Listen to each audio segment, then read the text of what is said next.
खलनायक, एक प्रेमकथा. लेखक प्रिया उंबरकर. वाचक स्वर सिद्धी गायकर.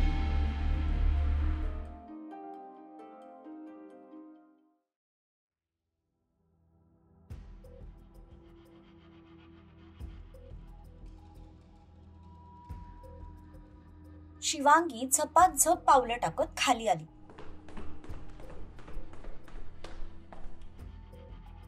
अगं शिवांगी, तू एकटीच आलीस? सम्राट कुठे आहे? आत्या, ते वरती आहेत, त्यांच्या रूम मध्ये एका मुलीसोबत. काय? हो, आम्ही बोलत होतो तितक्यात कोणीतरी एक मुलगी दाराजवळ आली. तिच्या पायाला काहीतरी जखम झाली. सम्राटने पाहिलं आणि तिला उचलून त्यांच्या रूम मध्ये नेलं. आता ती तिथेच आहे. मिस्टर खानविलकर, हे शिवांगी काय बोलते? कोण आहे ती मुलगी? शिवांगीच्या वडिलांच्या या प्रश्नावर मात्र आबा, आत्या आणि आज्ञा तिघेही एकमेकांच्या तोंडाकडे बघू लागले. आत्या तर मनातच तपस्यावर चिडल्या. ज्या गोष्टीची त्यांना भीती वाटत होती, शेवटी ती भीती खरी ठरली होती. हे बघा विक्रम, तुम्ही समजताय तसं काही नाहीये. तपस्या या घरची पाहुणी आहे. सध्या आजारी आहे म्हणून इथेच आहे. हो हो, ती या घरची पाहुणीच आहे. बरं वाटलं की जाईल तिच्या घरी. तुम्ही बसा ना, चहा नाश्ता घ्या. तोपर्यंत मी सम्राटला बोलावून आणते. आत्या साडी सावरत लगबगीने सम्राटला बोलवण्यासाठी निघाल्या.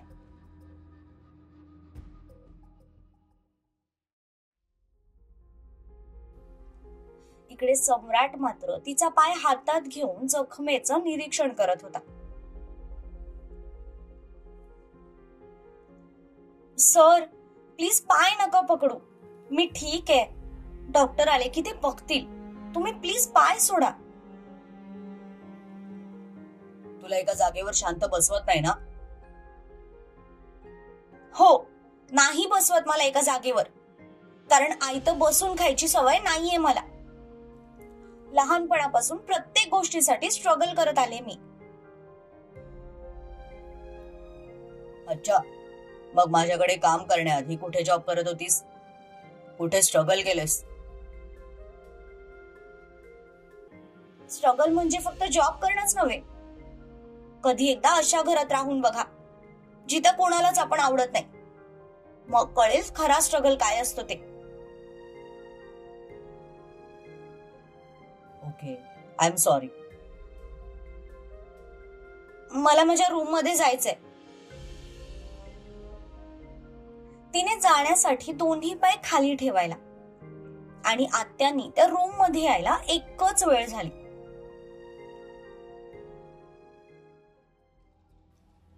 तू सम्राटच्या रूम मध्ये काय करतेस?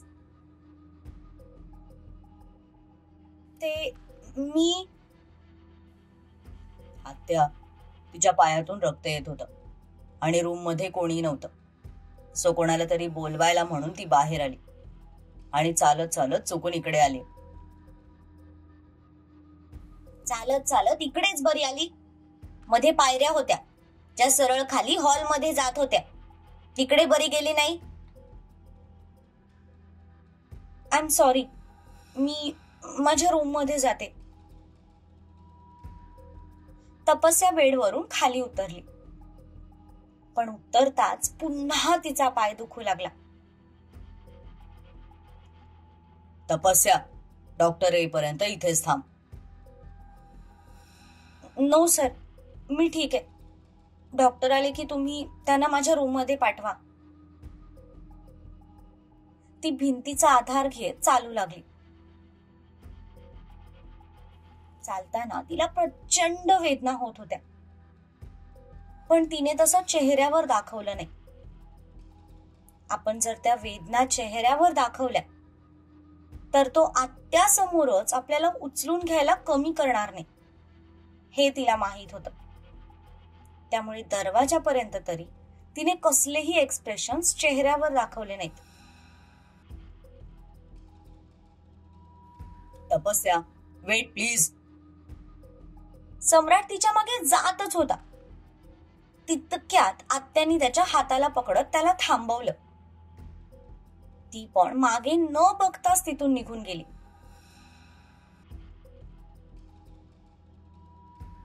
बाहेर कॉरिडॉर मध्ये येताच दाबून धरलेला श्वास तिने मोकळा सोडला आणि डोळे गच्च मिटले. पटापट चालत आल्यामुळे तिचा पाय आता अजून दुखायला लागला होता. डोळे बंद करताच तिच्या डोळ्यातून पाणी उघळू लागलं.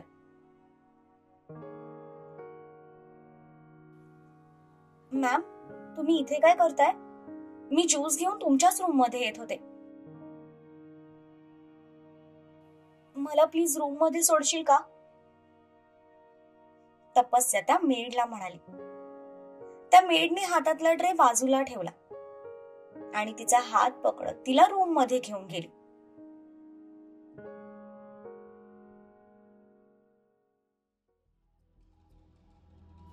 सम्राट, काय आहे हे सगळं? ती मुलगी तुझ्या बेडवर काय करत होती? आत्या, पाय दुखत होता तिचा, रक्त येत होतं, म्हणून तिला रूम मध्ये घेऊन आलो. आता या छोट्याशा गोष्टीचा उगीच काही मोठा इश्यू करू नकोस. पाय दुखत होता तर सोफ्यावर बसवायचं होतंस, बेडवर कशाला आणून ठेवलंस? आणि तू हे शिवांगी समोरच केलंस ना? काय वाटलं असेल तिला की आपल्या होणाऱ्या नवऱ्याने दुसऱ्या मुलीला उचलून त्याच्या बेडवर ठेवलंय?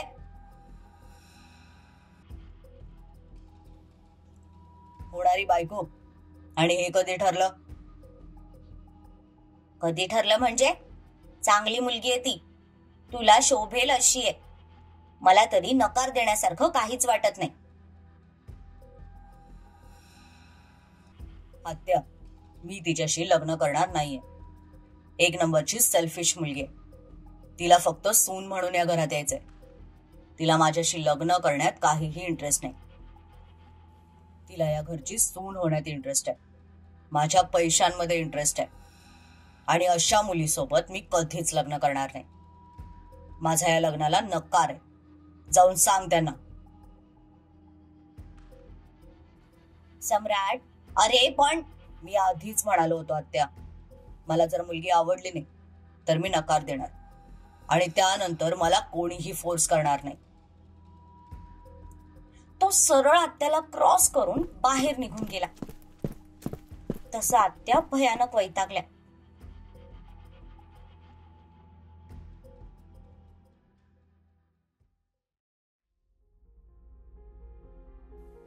मॅम, हा ज्यूस घ्या. नाही नको, माझी इच्छा नाहीये. मॅम, प्लीज फ्रेश बनवलाय, एकदा पिऊन तर बघा.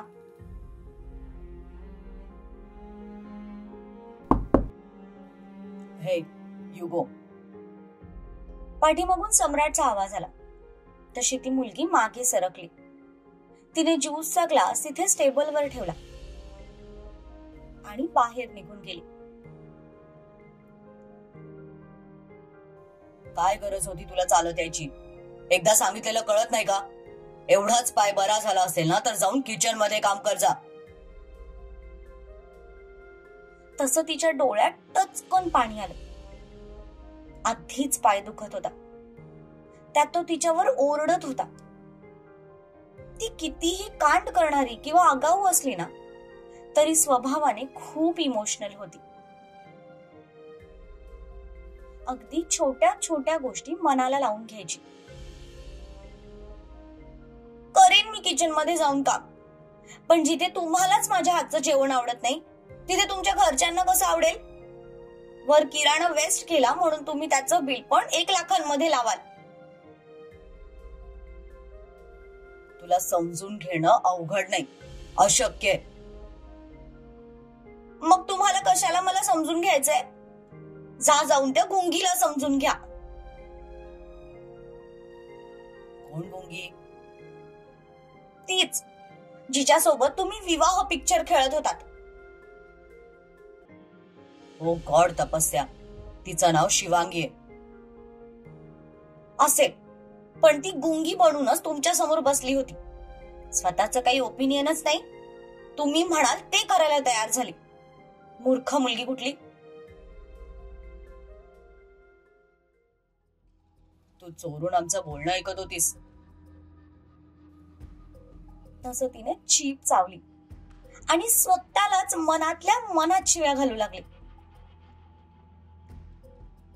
चोरून नाही, चुकून कानावर पडलं. आता मात्र त्याला सगळा प्रकार हळूहळू लक्षात यायला लागला. हो, म्हणजे तो माझा भास नव्हता. तू खरंच तिथे लपली होतीस आणि तू चुकून नाही तर मुद्दाम माझ्या रूम मध्ये आली होतीस माझं आणि शिवांगीचं बोलणं ऐकायला. Am I right? आणि आता खोटं बोलायचा प्रयत्न सुद्धा करू नकोस. या घरात पण कॅमेरे आहेत. आत्ताच्या आत्ता सगळे फुटेज चेक करेन मी. तशी ती चोरी पकडली गेल्यासारखी मान खाली घालून बसली. ग्रेट, म्हणजे तू मुद्दाम तिथे आली होतीस.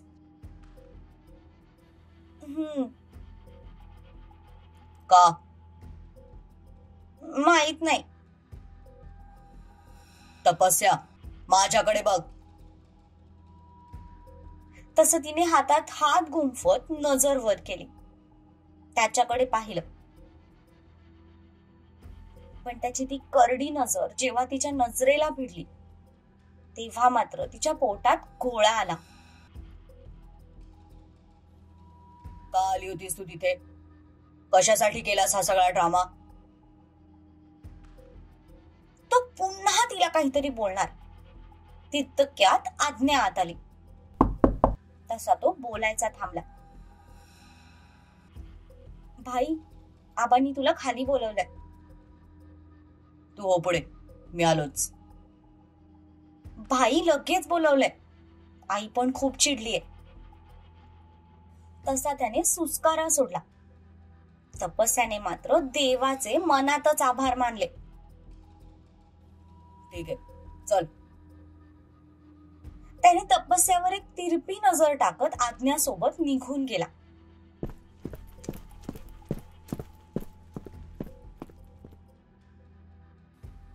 ते दोघे जाताच तिने छातीवर हात ठेवत सुटकेचा निश्वास सोडला. तपस्या, मेलीस तू आता. काय उत्तर देणार आहेस आता त्यांच्या प्रश्नाचं, ज्याचं उत्तर तुलाच अजून माहिती नाहीये. खरंच का गेले होते मी तिकडे?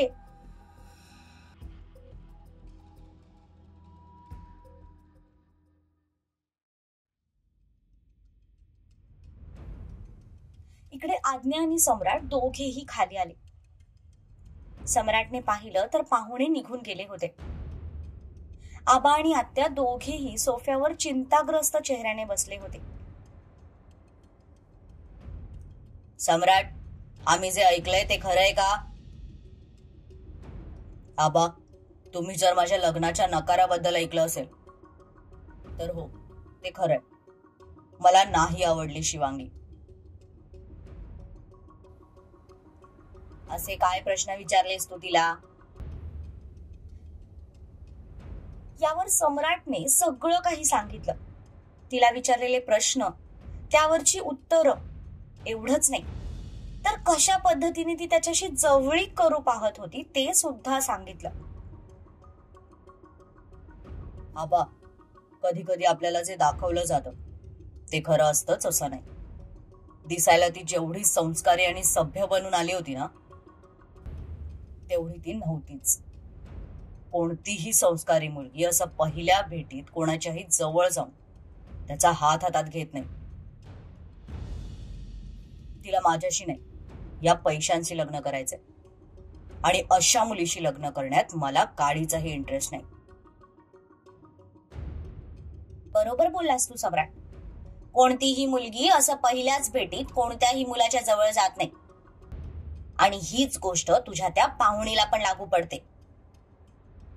जसा तू शिवांगीला स्वार्थी म्हणालास ना, मग तसंच त्या तपस्याला पण स्वार्थी म्हणायचं का? मला तर वाटतं ती काहीतरी प्लॅन करून या घरात आलीये. हे हल्ला बिल्ला प्रकरण सगळं खोटं आहे, बनाव आहे.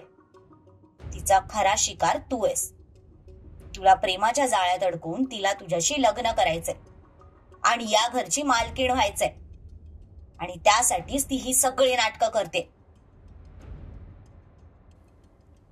तूच विचार कर सम्राट, तिचा जर खरंच पाय दुखत असता तर ती खाली आली असती किंवा वरूनच कोणाला तरी आवाज दिला असता. पण नाही, ती चालत तुझ्या रूमकडे गेली. तुम्ही दोघं काय बोलताय ते तिला ऐकायचं होतं, आणि जाणून बुजून तिने शिवांगी समोर पाय दुखायचं नाटक केलं, जेणेकरून तू तिची काळजी घ्यावी आणि ते बघून शिवांगी तिथून निघून जावी. मला ती मुलगी अजिबात ठीक वाटत नाही सम्राट. आत्या, तपस्या अशी नाहीये. माझा तिच्यावर पूर्ण विश्वास आहे. ती फक्त जरा वेंधळी आहे, आणि त्याच वेंधळेपणात ती तर रूमपर्यंत पोहोचली असेल. मला नाही वाटत तिने यातलं काहीच जाणून बुजून केलं असावं. आणि जर तिला करायचंच असतं ना, तर मी पनवेलला होतो तेव्हाच तिने या सगळ्या ट्रिक्स माझ्यावर वापरल्या असत्या. पण ती कधी चुकूनही स्वतःहून माझ्याजवळ आली नाही.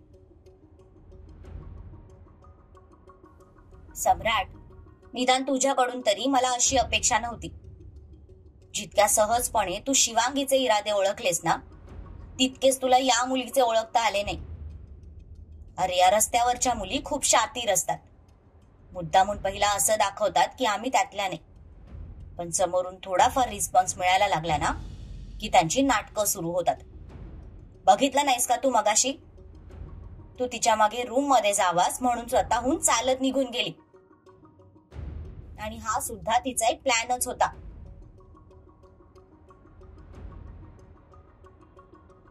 आत्या, मी आधीही सांगितलंय की तपस्या इथे फक्त काही दिवस राहणार आहे, ते पण तिचा पाय बरा होत नाही तोपर्यंतच. त्यामुळे तुम्ही त्याचं टेन्शन घेऊ नका. आणि जसं तुम्ही समजताय ना, तसं काहीही नाहीये.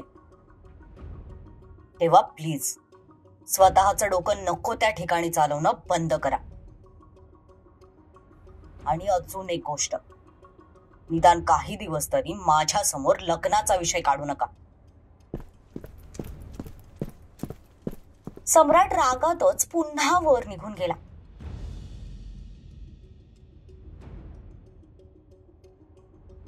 दादा, अरे तू तरी काहीतरी बोल. आशा, मला तुझं म्हणणं थोडंफार पटतंय, पण मला वाटतं आपण त्याला थोडा वेळ द्यावा. आणि तो सम्राट आहे, त्याला माणसांची परख आहे. त्यामुळे आपण त्याच्यावर विश्वास ठेवून थोडे दिवस शांत राहूया. तसं आत्यांनी सुस्कारा सोडला. त्या साडी सावरत त्यांच्या खोलीत निघून गेल्या. आज्ञा पण हा सगळा ड्रामा बघून हँग झाली होती. त्यामुळे काही बोलण्यापेक्षा सरळ आपल्या खोलीत जाणंच तिने पसंत केलं. त्या दोघी गेल्यानंतर मात्र आबा त्यांच्या विचारात गुंग झाले.